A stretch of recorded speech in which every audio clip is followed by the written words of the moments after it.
Children of God, mga anak sa Diyos. Ang August 27, mao ang kapistahan ni Santa Monica, inahan ni San Agustin. Usa siya sa mga inahan nga nahimong santos, dili tungod kay perpekto ang iyang pamilya, kundi tungod kay wala siya miundang sa pagtuo sa Diyos bisan lisod ug bugat dalon ang iyang pamilya. Natawo si Santa Monica sa Tagaste sa North Africa ug nagdako isip usa ka Kristiyana.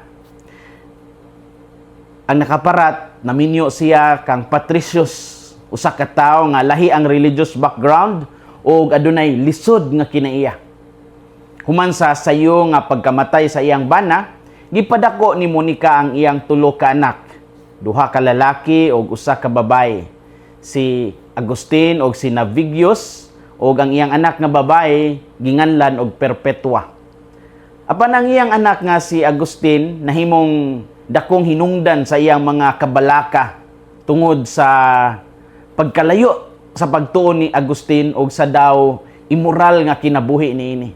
Ug sulod sa daghang tuig nagampo siya dala ang hilak alang sa pagkakabig sa iyang anak. Ug bisan pa sa kabuluyagon sa iyang anak, iya gihapon kini gipakitaan og iyang gugma og padayon nga nagampo alang sa iyang pagkakabig ngadto sa Kristiyano nga pagtuo. To cut the story short, sa katapusan, nakita ni Santa Monica ang pagkakabig ni San Agustin. Ang iyang bunyag ug ang iyang pagpili sa kinabuhi sa pag-alagad kang Kristo.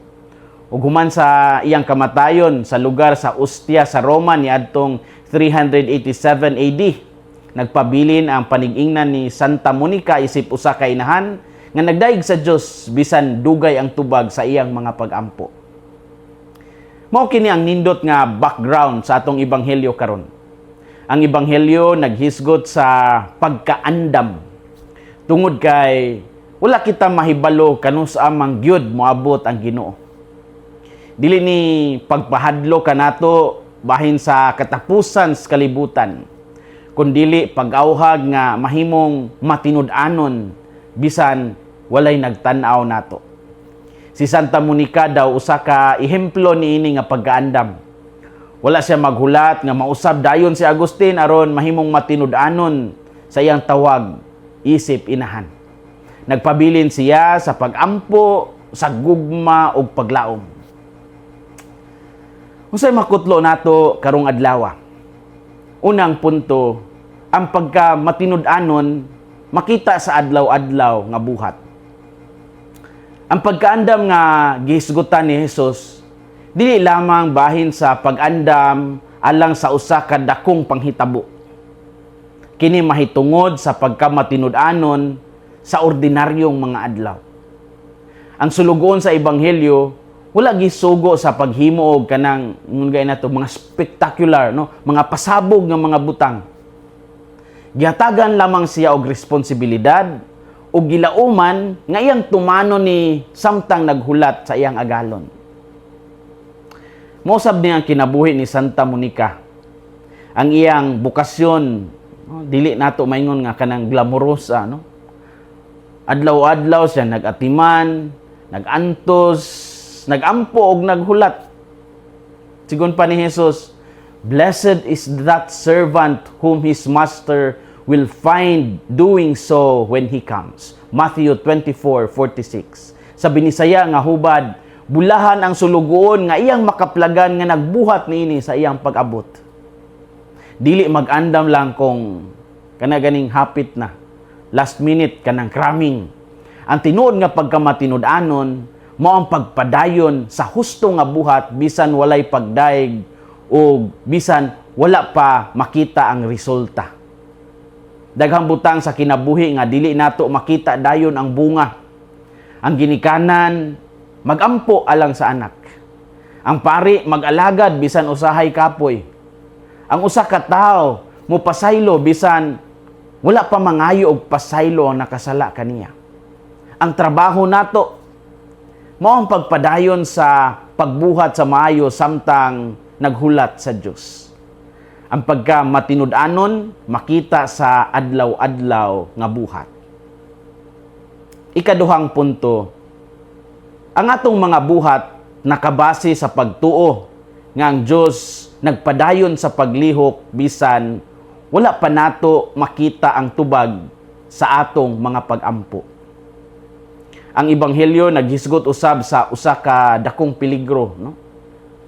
Ang servant mahimong muingon sa iyang kaugalingon nga, dugay pa bitaw muuli ang akong agalon, ug magsugod siya pag-abusar sa iyang katungdanan. Dinhi gipakita ni Jesus nga ang delay mahimong usa ka test sa karakter. Kung dugay ang gipaabot nato, unsa man ang mogawa sa atong kasing-kasing. Ang paghulat usahay mahimong mupagawa sa atong kalaay, usahay kasuko, kapoy hulat, madismaya ta, o usahay mawad-an tag paglaom. Apan mahimo usab kini nga panahon sa mas laom pa nga pagsalig. Mao kini ang warning. Ayaw tuguting ang delay makahimo kanimo nga lahi nga tao. Tungod kay wala pa matubag ang imong mga pag-ampo, ayaw kahiubos dayon. Tungod kay wala pa moabot ang imong gusto, ayaw pasakiti ang uban. Tungod kay dugay na ang imong problema, ayaw pod biyai ang imong mga responsibilidad. Ang tinuod nga matinud-anon sa Ginoo makita labi na sa mga panahon nga kapoy nata sa paghulat. Si Santa Monica nakasinati niini sa tinuod nga kinabuhi. Daghang tuig siyang nagdala sa kasakit tungod sa iyang anak. Apan wala niya tuguti nga ang kasakit mahimong kapungot. Wala pod siya nagbaton og kahiubos diha sa Ginoo. Kabuluyagon sa iyang anak. Wala sad niya gibuy-boy ang Ginoo. Ang gugma ni Santa Monica wala nakabase sa kanaganing gitawag nato karong instant result. Busa padayon sa paglaom apan ayaw kalimti ang imong responsibilidad. Ang atong mga buhat nakabase sa pagtuo nga ang Dios nagpadayon sa paglihok bisan wala pa nato makita ang tubag sa atong mga pag-ampo. Story time. Sa iyang diary, si Sister Faustina nagsaysay og usa ka makalilisang vision bahin sa impierno ug naghisgot og lain-lain nga mga pag-antos nga iyang nakita didto. Ang iyang asoy dili gilantaw isip scientific description sa impierno kundi isip spiritual warning mahitungod sa seryoso nga epekto kung mutalikod ta sa Dios. Lakip sa iyang gihulagway mao ang pagkawala sa presensya sa Dios, ang walay katapusan nga kasakit didto sa impierno. Ang pagkaamgo sa kahimtang nga ang tanan dili na mausab.